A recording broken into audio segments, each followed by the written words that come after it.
I was standing in the kitchen at 6:30 in the morning, still in my pajamas, when my phone buzzed with a text from my dad. Just 4 words. Your mom's in emergency. I remember exactly what I was doing. I was making oatmeal. Steel cut, the kind that takes 20 minutes, and my husband always said was worth the wait. I turned off the stove and grabbed my car keys without even thinking, and that's when he appeared in the doorway in his housecoat, hair still flat on one side, squinting at me. Where are you going? The hospital. My mom collapsed. He blinked, slowly, like the information needed time to travel. Collapsed how? I didn't have an answer for that. I just said I didn't know. I had to go, and I grabbed my coat off the hook by the door. He followed me into the hallway. Can't your dad handle it? He's there.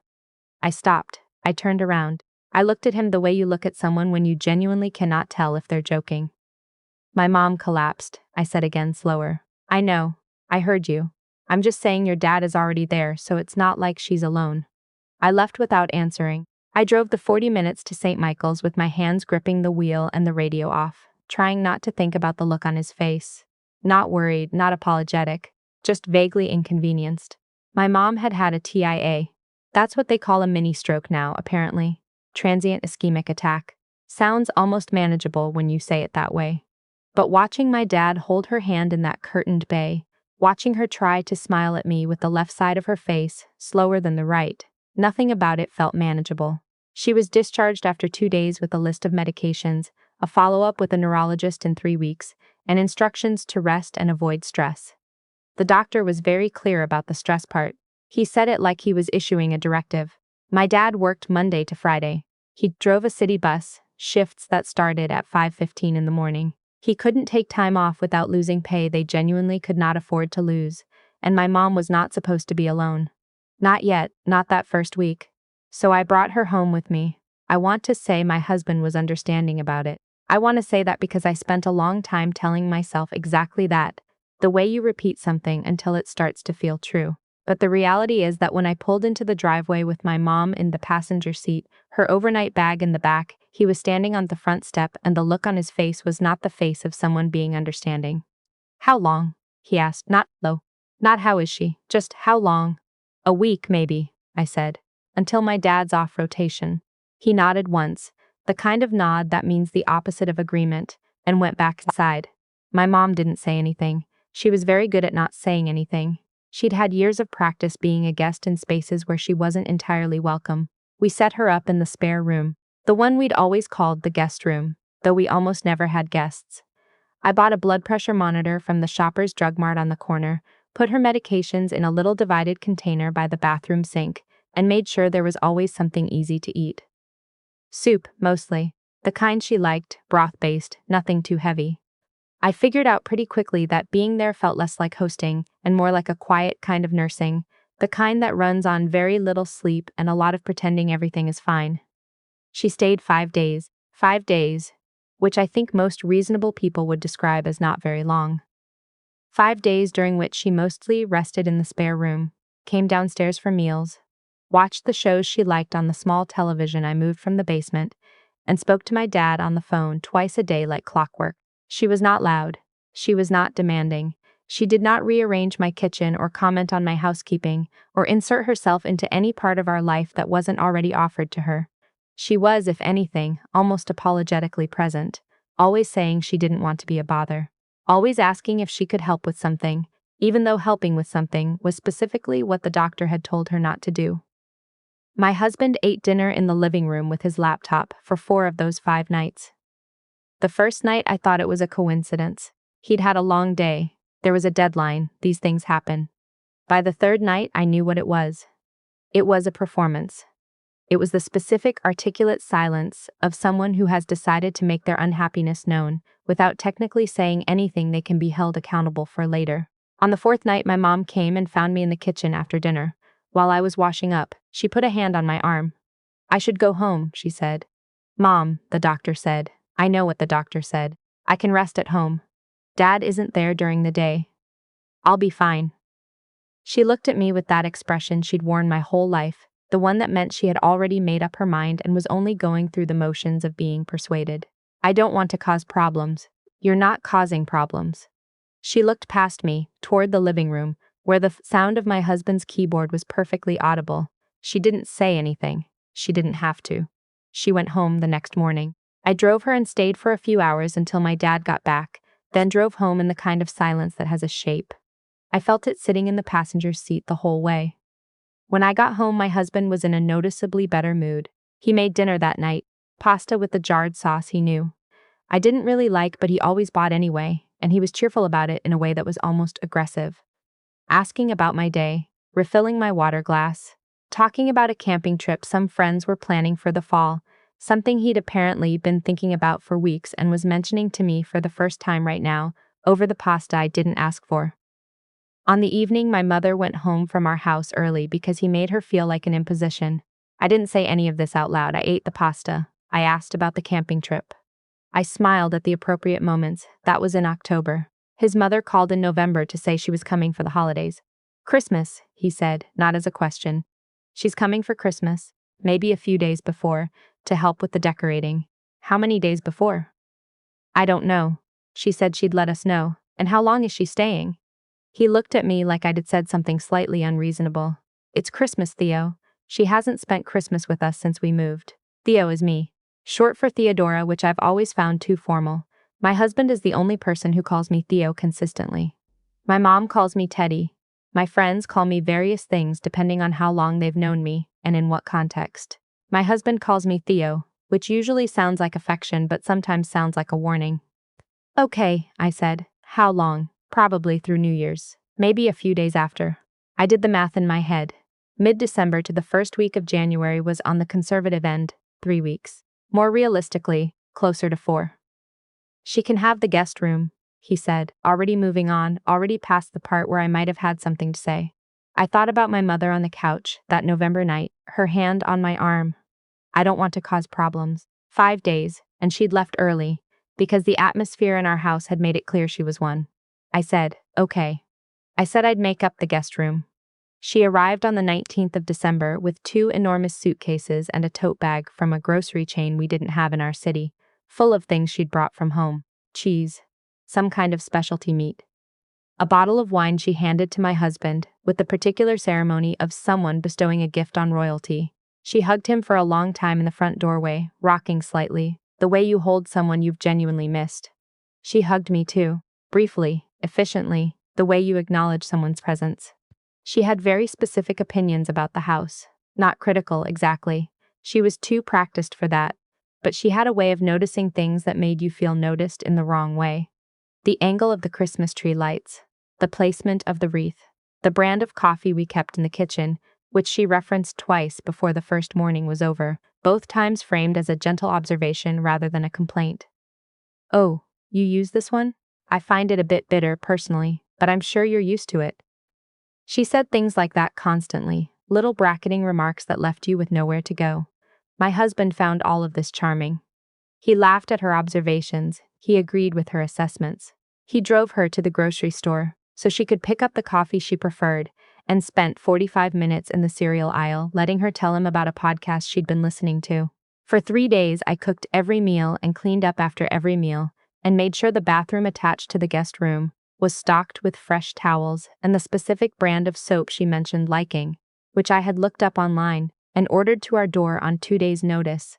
And at no point did anyone comment on any of this, except to discuss what they'd like for dinner the following evening. On the 4th night, I made a roast. The full thing. Potatoes, carrots, Yorkshire pudding, the gravy my mom had taught me years ago that takes actual effort. I had been on my feet since noon. His mother looked at the table and said, "Oh, you're doing a roast? I hope it's not too dry. The last one I had somewhere was terribly dry." My husband laughed. I went to the kitchen and stood over the sink for a moment with the hot water running and thought about my mother. I thought about how she had come to us, sick, still shaky, from something that could have been the beginning of something much worse, and how she had apologized constantly for the inconvenience of her presence. How she had eaten whatever I put in front of her and said, "Thank you" each time like she meant it, which she did, because she was the kind of person who means it. How she had gone home a day early so my husband could be comfortable. I turned off the tap. I went back to the table and served the roast, and it was not dry. After dinner, while my husband and his mother watched something in the living room. She had opinions about the television queue too, Had scrolled through his profile and flagged several things as options before I'd even cleared the plates. I sat down at the kitchen table with my phone and called my best friend. "How bad is it?" she asked. She knew. I had been sending her sporadic updates since the 19th in the form of voice memos recorded in the bathroom with the fan on. She called the roast dry before she even tasted it. A pause. "Oh," my husband laughed. Another pause. "Theo." "Yeah. What are you going to do?" I looked at the kitchen. At the dishes stacked beside the sink, at the leftover potatoes going cold in the pan, at the advent calendar on the fridge that my husband had bought as a joke in early December, and that I had been dutifully opening each morning alone because he always forgot. "I'm going to finish the dishes," I said, "and then I'm going to think about it." What I thought about in the end was this. My mother came to us for 5 days when she was sick, after a medical event with a doctor's recommendation, with no alternative, and my husband made her feel so unwelcome that she left early. He never apologized for that. He never acknowledged it. He ate his pasta and talked about the camping trip, and moved forward with the quiet confidence of someone who has never expected to be held to account. His mother had now been in our house for a week and a half. She had not had a stroke. She was not on medication. She was not following doctor's orders about rest and stress. She had arrived with 2 suitcases and strong opinions about coffee, and a standing invitation to stay through New Year's that she had given herself. And I was cooking every meal. And my husband was laughing at her jokes. I thought about what it would have meant to treat his mother the way he had treated mine. Not dramatically, not a scene, just the same standard, the same level of accommodation, the same quiet withdrawal, the same meals eaten in another room, the same counting of days. I had not done that. I had cooked the roast. I had ordered the soap. I had smiled at the observations about coffee, but I thought about it for a long time. On the 28th of December, I packed a bag. Not dramatically. I want to be clear about that because in my head I had played out some version of this that involved a speech, a confrontation, something cinematic. What actually happened was much quieter. I waited until my husband had taken his mother to Rideau Center for an after-Christmas sale she'd been talking about for 3 days, and I packed a bag with the things I'd actually need.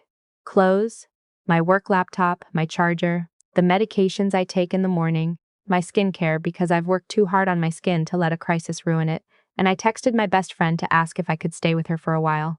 Of course. How long? I don't know yet. Okay, I'll make up the pullout. I also texted my mom. I kept it brief because I didn't want her to worry, but I told her where I was going, and why, in the uncomplicated terms that felt most honest. "I can't be in this house right now. Going to stay with a friend. I'll call you tonight." She texted back 3 minutes later. "I love you. Call me when you get there. No questions, no caution. No, are you sure?" She understood. Of course she understood. She had felt it too. I left a note on the kitchen counter. I thought about this for a while, the note. Whether to write one, what to say, how much. I've seen enough situations like this, through friends and family, and the kind of conversations women have with each other when they're being honest, to know that disappearing without explanation is one way to handle something. But it isn't my way. I don't want to be cryptic. I'm not interested in games, so I wrote what was true. I wrote that I had spent 5 days caring for my mother when she was sick, and that he had made it clear, through every meal eaten alone and every pointed silence, that her presence was unwelcome. I wrote that I had spent 10 days now cooking, cleaning, and accommodating his mother, who was not sick and had not come under difficult circumstances, and that the contrast was not something I could continue to pretend I didn't see.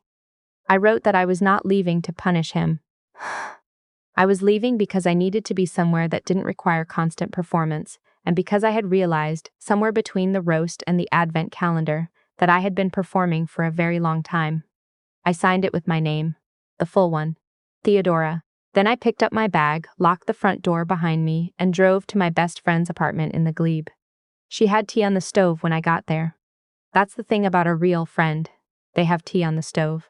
We sat at her kitchen table and she let me talk for 2 hours without doing anything except refilling the mugs and nodding in the places where nodding was the right thing. "He's going to say you overreacted," she said at some point toward the end. "Probably. He's going to say his mom being there is different. He's definitely going to say that." What do you say? I thought about my mother. About the way she'd held onto the door of the car when I helped her inside, still a little unsteady. About the hand on my arm in the kitchen. I don't want to cause problems. About my husband watching television in the other room for 4 consecutive nights while she was there, and then making pasta the evening she left, cheerful and expansive in his relief. I say it's not different, I said. A mother is a mother. A guest is a guest. You don't get to set a standard for my family and exempt your own from it. She nodded. Are you going back? I didn't answer right away. Not because I didn't know, but because I wanted to be careful. I've made enough decisions in heat that I've had to qualify later. I've learned to sit with things a little longer than feels comfortable. I don't know yet, I said. I know what needs to change. I know what I need to hear. Whether I'll hear it, that's the part I can't control. He called twice that night. I let both calls go to voicemail and then listened to them lying in the pull-out bed with the lamp on. The first was confused and a little clipped. Where are you? Call me back. The voice of someone who had come home to an empty house and was working out how to feel about it. The second was different. Quieter. He'd clearly had time to find the note. He said my name. Theodora, he never calls me that. The whole length of it, careful and deliberate, like he was testing how it felt in his mouth. He said he hadn't realized. He said he knew that probably sounded like an excuse and he wasn't sure it wasn't, but that he genuinely hadn't seen what I'd described as clearly as I'd described it, and he needed to think about what that said about him. He said he was sorry. Not for anything specific. Just sorry, flat and unqualified. I listened to it 3 times. I didn't call back that night.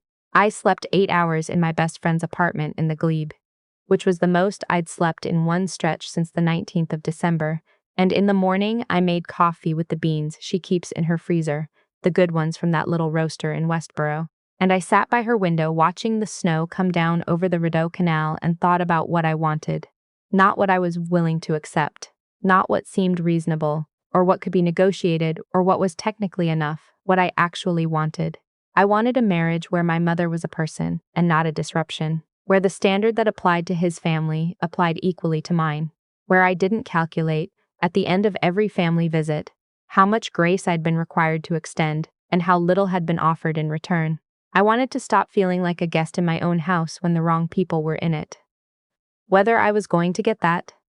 I didn't know. I still don't know if I'm being honest. I know what he said on the voicemail. I know what he said when I finally called him back the following afternoon, standing in my best friend's bathroom with the door closed, because I needed a few walls between me and everything else.